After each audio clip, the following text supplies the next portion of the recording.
here in this ball game. Sheldon Lehman, the quarterback, in the shotgun. Two running backs back there with him. Two tight end set. He's going to send Daff in motion from right to left. Takes the snap, hands it off to Evans. No running room. He'll be wrapped up. Ball's loose. The ball's loose. We've got it. Colton Harvey has it to the 20. 15, 10, 5. Touchdown, Rebels. Unbelievable play by Colton Harvey. Well, unbelievable by the Rebels. Whoever stripped that football, I mean, that was just an amazing play. That looked like Swanner, guys. I can't tell in that pile, but it looked like Swanner's the one that hit him. Like to see the replay one more time, but unbelievable. They held Evans up in the backfield. He was trying to fight for more yards, and they stripped the ball out. Colton Harvey picks the ball up and runs it in for the touchdown. I tell you what, the fat lady had warmed up, and I think she had sung a few bars, but she's sitting back down, folks. Well, this is a big extra point here, guys. Big extra point here as Reese Altman comes on. Caden Pierce with the snap, Todd with the hold, Altman with the kick, and it's up, and it is good. We're tied. And we are tied, 24-24.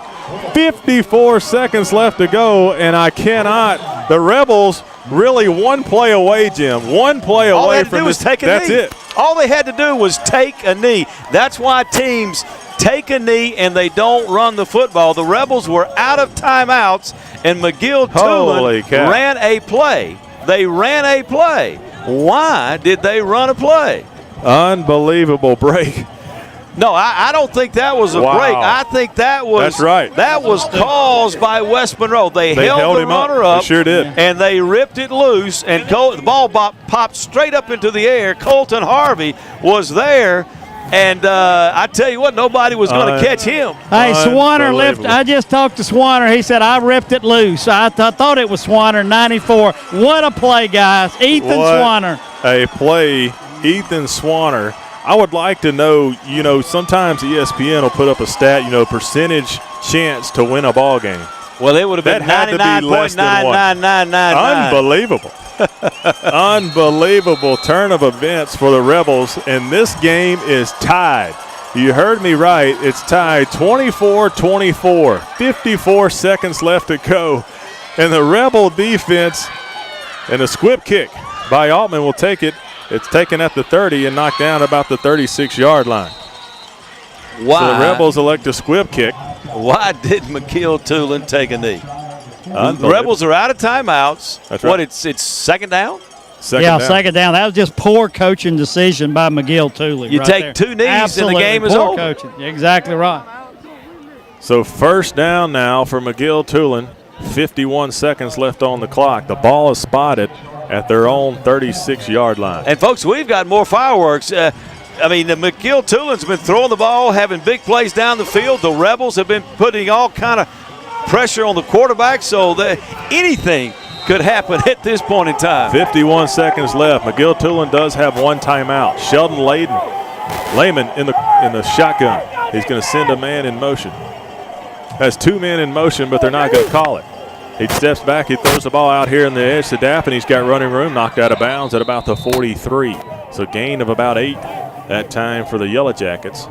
And they had two men in motion. Coach Arledge is not very happy about that. That should have been illegal motion. Well, the coaching staff, West Monroe coaching staff is livid about it because they saw it and they hollered at it, but nothing was called. But we got to be careful. McGill's got a good field goal kicker. Five wide receivers for the Yellow Jackets. Lehman in the shotgun. They're going to look, throw it short again, and we're all over it. Carson Jones on the big hit. The pass was completed to Daffin. Carson Jones read it immediately. Same He's play. on the tackle. Yeah, absolutely the same play. And Carson Jones says, I'm not gonna let you do this twice in a row. And a loss of about 6 or 7 on the reception. Big hit by Carson Jones that time. 3rd down and 9. The ball is spotted at the McGill Toolen 37-yard line. Lehman in the shotgun, 5 wide receivers, 3-man front for the Rebels. He takes the snap. He's going to throw it quick again out to Daffin, and he steps out of bounds. He stepped out of bounds at about the 36, but the referee is going to give him the 39. Well, they have run the same play 3 times in a row, and now it's 4th down. You got to punt it. 4th down. They throw the quick. You never took a shot down the field. They never threw the ball past the line of scrimmage. They threw the same play. They did not throw the ball past the line of scrimmage. So now it's 4th down and 7 for the Yellow Jackets, and they'll come on to punt. There's 35 seconds left in this ball game. Zach Murphy is back deep for the Rebels. He'll get an opportunity to return this punt. Well, do you think the Rebels are coming? Out of bounds. I bet the Rebels are coming. Here's the snap.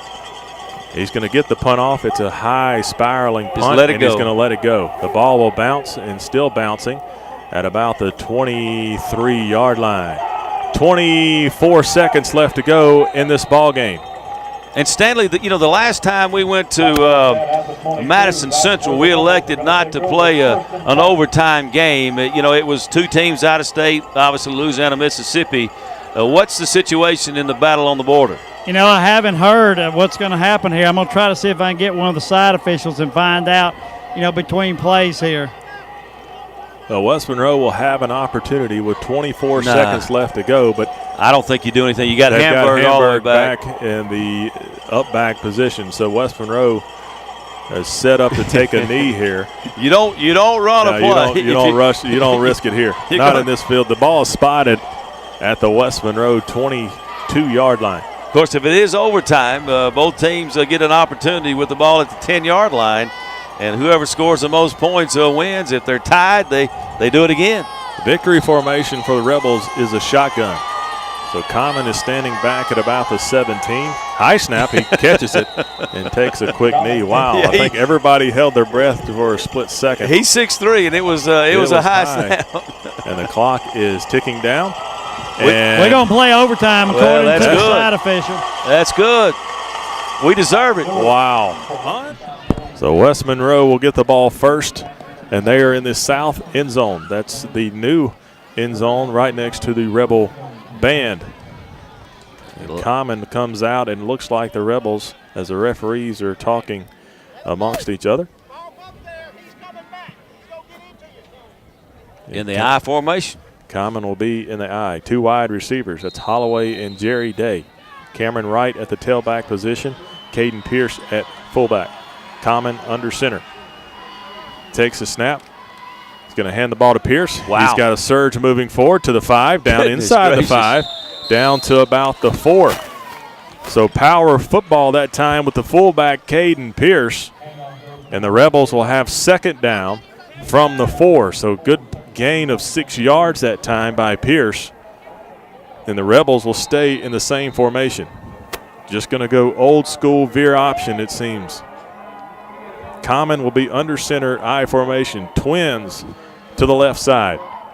Common takes a snap. They're going to go to the left. Caden Pierce with the ball again. He rumbles down to the 1. 3rd down from the 1 now for the Rebels. Staying in the I formation. They had twins to the far side, and they handed it off to Pierce. They've got 1 yard to go for the touchdown, and the Rebel faithful are on their feet cheering on this offensive line. Yeah, the Rebels have outrushed McGill Toolen 152-12. So the Rebels have the ball at the 1. Common under center, Twins to the left. Takes the snap. There's a mesh point. He's at the goal line. There's no signal. Yes. Touchdown, Rebels! Touchdown, Garrett Common on the quarterback keeper on the option as he leans forward over the goal line. Touchdown, West Monroe. And that'll make it 30-24 pending the extra point. And Stanley, nothing fancy about that offensive series, just old-fashioned hard-nosed football. Well, I was going to say old-fashioned West Monroe football. Of course, Coach Showles would be smiling up there looking at that last little series right there. What a great job by the offensive line. Big extra point here, guys. It was 3rd and 1. Common scored. There's a snap. Altman's kick is up, and it is good. West Monroe has the opening possession of overtime, and they put up 7. We'll keep it here in overtime. 31-24 as now the defense will trot onto the field in the same end of the field, the south end zone. And amazingly, the Rebels are one defensive stop away from winning a football game that was for all practical purposes over. The Rebels kick the extra point, putting the decision in McGill Toolen's hands on whether or not to go for 2 if there is a touchdown. Yeah, but they have to have a touchdown. And they're going with one wide receiver, and they're going big too. Big boy football here, guys. 2 tight ends set. Lehman, the quarterback, in the pistol with C.J. Evans, the running back, behind him. 1 wide receiver, one-on-one down here with Carson Jones. 2 tight ends set. Lehman takes the snap, fakes the handoff. He's going to roll to the right. He's looking to throw. He's going to dump it off to his up back. He's hit hard. Wow. Knocked out of bounds at the 6-yard line. Chandler Moncrief lays a hard hit on the up back that time for the Yellow Jackets. That's number 4, Jennings Clayton, on the reception. Yeah, they're going to mark that at the 7, Rick. Only give him 3 yards, and I tell you what, Jennings is going to say, look, yeah, I don't know that we want to run that play again. I don't want to run to that guy, number 58. That was the hardest hit of the ball game. Don't throw it to me. Now the Jackets will go trips to the far side. 1 tight end set. Lehman in the shotgun. Calls for the football. He's going to look to throw. Throws it to the corner end zone. He's got a man. It's incomplete. Bradley Williams on the coverage. A well-thrown ball that time by Lehman. Same play they scored on earlier. That time Williams with the coverage. And the Jackets have the intended receiver down. I believe that's Daffin. Yeah, Dallas Daffin. They've gone to him several times tonight. So it's 3rd down for the Jackets at the 7. Yeah, that would have been a tough catch, but we've seen Daffin make several of those tonight. And that one went through his hands, and he's cramping on the field right now. Yeah, and I tell you what, he's a very, very good receiver, and you're right. That it did touch his hands, but that was an extremely hard catch to make. I mean, it was at the corner of the end zone, and, of course, I know good and well that Lehman probably wish he could have just had a little more time to set his feet to throw it, but Gleason was bearing down on him pretty good. But just looks like a cramp injury, guys. It's 3rd and 7. We're in overtime. 2 plays. The Rebels got to hold them here. 2 plays. 7 yards to go for the Yellow Jackets as there's an injury timeout on the field. That's Daffin. He's being helped out of the end zone. He was down. The pass was thrown in the left corner of the end zone. Incomplete. Bradley Williams with blanket coverage that time on Daffin. And it's 3rd down. Now, and I expect McGill Toolen to probably throw the ball here, take 2 shots into the end zone. Of course, the run's still an option, but they have to score a touchdown to stay in this thing. Lehman in a quarterback for the Jackets. C.J. Evans, the running back, has had a lot of touches tonight for the Yellow Jackets as well. 3 wide receivers and 1 tight end. Running back is Evans in the backfield with Lehman. Lehman in the shotgun, takes the snap. Play action, throws it to the other corner of the end zone. Blanket coverage by Carson Jones, and they're going to throw a flag. He caught it, but they say he's out of bounds. They say he's out of bounds when he caught it, but there is a flag down, as you mentioned, Rick. Flag down. Carson Jones on the coverage. He had his back turned to the ball and turned around at the last second, but they may get him on pass interference. The receiver came up holding the football as if he caught it. Bradley Williams is saying that should be on the Yellow Jackets, but let's see if he's the referees are still how good of an advocate he is. Well, I'm trying to think. I think they're trying to decide if he was out of bounds when he caught it. I mean, caught the ball is what they're trying to figure out. But there is a flag. Oh, it's going to be against West Monroe. Pass interference to call on the Rebels, and the pass interference was in the end zone. So that should be half the distance. Half the distance to the goal. It's going to stay 3rd down. Stays 3rd down. There's no automatic first downs on pass interference in high school football. And that's a break for West Monroe. 3rd down from the 4. So half the distance to the goal puts it there, and now McGill Toolen will change some personnel, bringing in some bigger guys and maybe changing their formation. Yeah, because some if you're confusion on the sideline over there for McGill Toolen. Still confusion as the play clock is down at 17 seconds, and they're not at the line of scrimmage. They may burn a timeout. They get 1 timeout here in overtime. They're going to come to the line of scrimmage with the play clock at 10. Heavy set, 2 tight ends, 2 backs in the backfield, 1 wide receiver out to the far side. Play clock down at 3. He's going to hurry up the snap. And the Rebels jump off sides. They're going to say offense. They're pointing, both teams pointing at each other as the side judge will run over to the head referee. They're going to huddle up about this one. And they're going to back up McGill Toolen. That's a big 5-yard penalty, guys. Big 5-yard false start. Well, you know, first of all, they didn't get to play in. They didn't get to play in. They're rushing. And you have to give an assist on that play, too. Absolutely. To who? To the coaches. I give it to the band. The band's down here is loud, guys. You're right. Coaches. They give it to their coaches for not getting to play in, but the band is so loud that once they got lined up, they couldn't hear anything. They didn't get lined up until the play clock was below 10, and they tried to rush the snap, and the tackle jumped off sides. That's going to back them up 5 yards. Each team has one timeout in overtime, but now the ball is spotted at the 9. Lehman is alone in the shotgun, and there's still confusion on the sideline, and the Yellow Jackets will call a timeout. A lot of confusion on that side is misalignment and personnel issues for McGill Toolen. 3rd down. We're in overtime. 3rd down, the ball is at the 9 for McGill Toolen. They have 2 plays to get 9 yards for the score. The Rebels had the ball first in overtime. They scored on a 3rd down from the 1 on a quarterback keeper. So the Rebels lead 31-24. Battle on the border in Independence Bowl. What a game. Both teams back and forth, good quality football. But here in overtime, McGill Toolen having some trouble getting the play in. Yeah, that's, look, this is a critical juncture, a lot of pressure, but you've got to get the plays in quicker than that. And that's really hurt them here in overtime. Early in the ball game on 3rd down, the Yellow Jackets have had success with the screen pass. And they have their running back, C.J. Evans, split out in the slot. 5 wide receivers, no backs in the backfield. Lehman in the shotgun. Rebels have 4 defensive linemen. They're going to send Evans in the backfield. He motions back there with Lehman. Lehman in the shotgun. Here's the snap. He fakes the handoff. He's being pressured. He's going to throw the ball away. He threw it to his lineman. Andrew Gleason and Tanner Zorden, along with Malcolm Moore, on the pressure.